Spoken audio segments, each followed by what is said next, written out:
Week 13 of the fantasy baseball season, and here's a few hitters I look to buy and trade for this week. The first guy's Xander Bogaerts of the San Diego Padres. So Bogaerts signing a huge contract in the offseason here to go to the San Diego Padres. And so far, I believe he's been a disappointment in the early going of his Padre career. On the year, 8 home runs, 27 RBIs, 38 runs scored, a 255 average, a 340 on base, and 9 stolen bases on the season.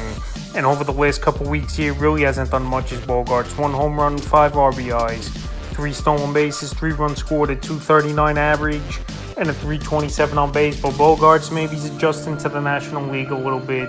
Obviously, he's seeing a lot of new pitchers for the first time in his major league career. But like I said, he got the huge contract, an 11-year deal from the San Diego Padre team.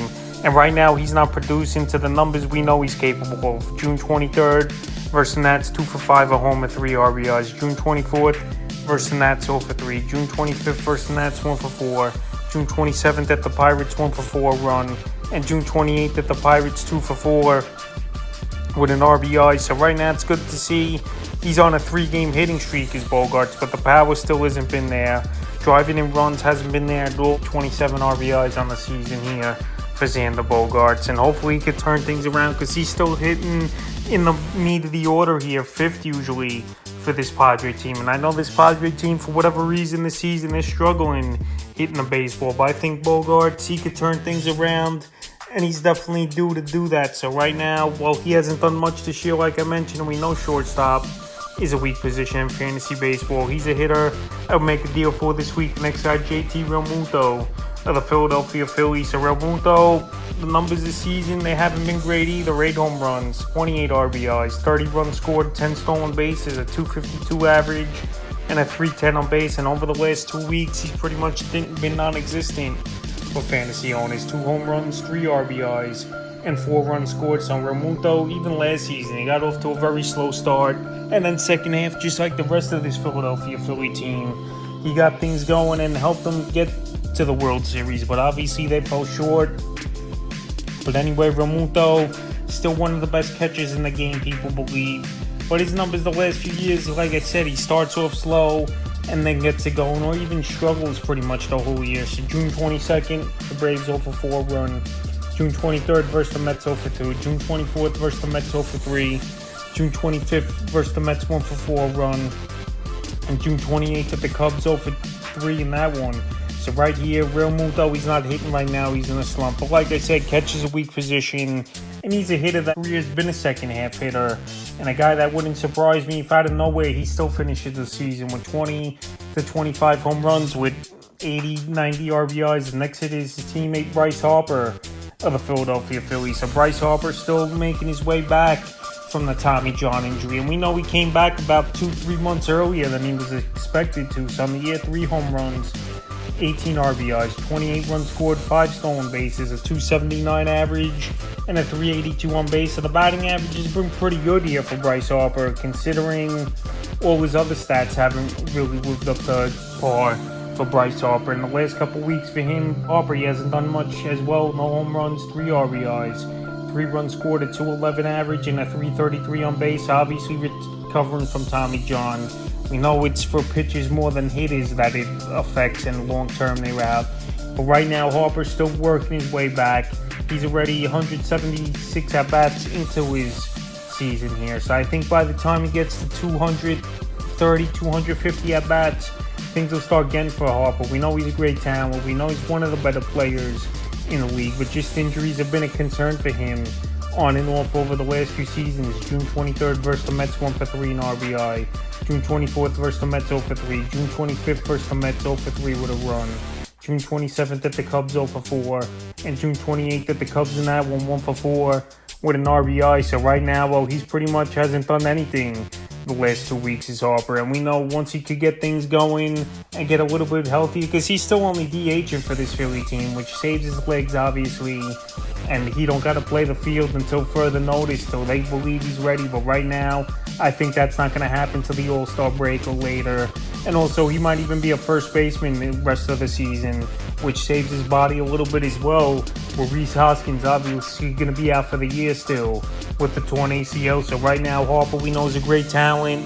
And with the injury, he's working his way back slowly, but still playing every day, where you got to give him credit, because I doubt he's 100% coming back that quick from the surgery. So right now I would buy him low, and you got to give probably your 4th, 5th starter on your roster in a decent bat, I believe, to get a deal done for Harper, because once he gets things going and gets healthier, he could carry a fantasy team for months on end. The next hit is Jorge Soler of the Miami Marlins. Hey, Soler, he got off to a nice start early in the season, where it seemed like he was in a home run every day in the first month of the year. So far in the year, 20 home runs, 44 RBIs, a stolen base, 42 runs scored, a 251 average, and a 348 on base. And the 251 average, pretty high considering Soler's numbers throughout his career, where he's a 200 to 240 hitter at best. But the last few seasons, he's been hitting in the 210s, 220s. And the last few weeks, though, we haven't seen much from Soler. 2 home runs, 7 RBIs, 6 runs scored, 214 average, and a 333 on base. So Soler, we know he's one of the most powerful hitters in the game. He had a 48 home run season a few years ago for the Kansas City Royals. And this season, the way he's going, he is on about pace for 40 home runs. So right now, just like any power hitter, it's peaks and valleys.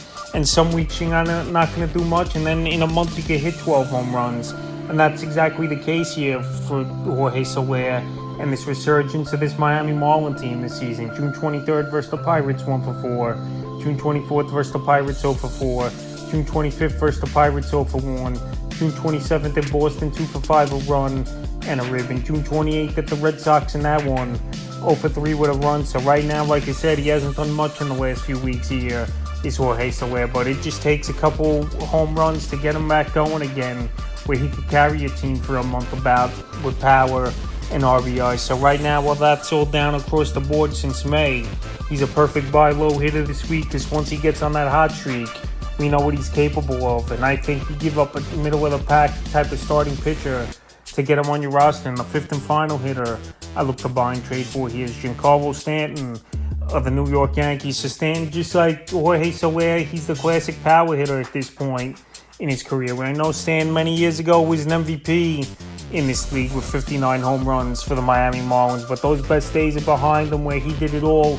Play great in the field, hit for a good average, hit over 30 home runs, but that hasn't been the case with him this season with the Yankees. So in the year, 6 home runs, 14 RBIs, 12 runs scored, a 184 average, and a 244 on base. In the last couple weeks here, he's been horrible. No home runs, 1 RBI, 2 runs scored, an 081 average. I don't know how that's even possible. A 150 on base. He struck out 16 times as well in 37 at-bats. I think Stanton's not 100% healthy either. He had an injury early in the season.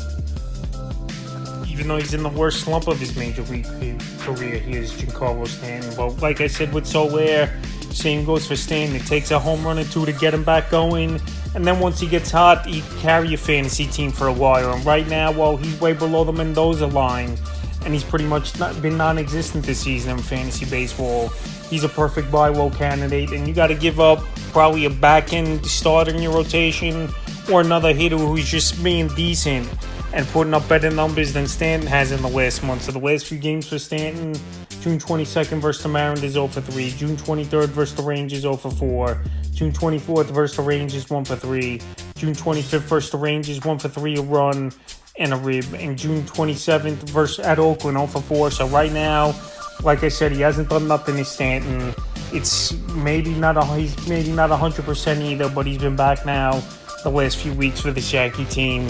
And once he gets going, he could end the season still with 30 home runs. That's just the power he has and in the ballpark he plays in. So that's a few hitters I look to buy and trade for in Week 13 already of the fantasy baseball season.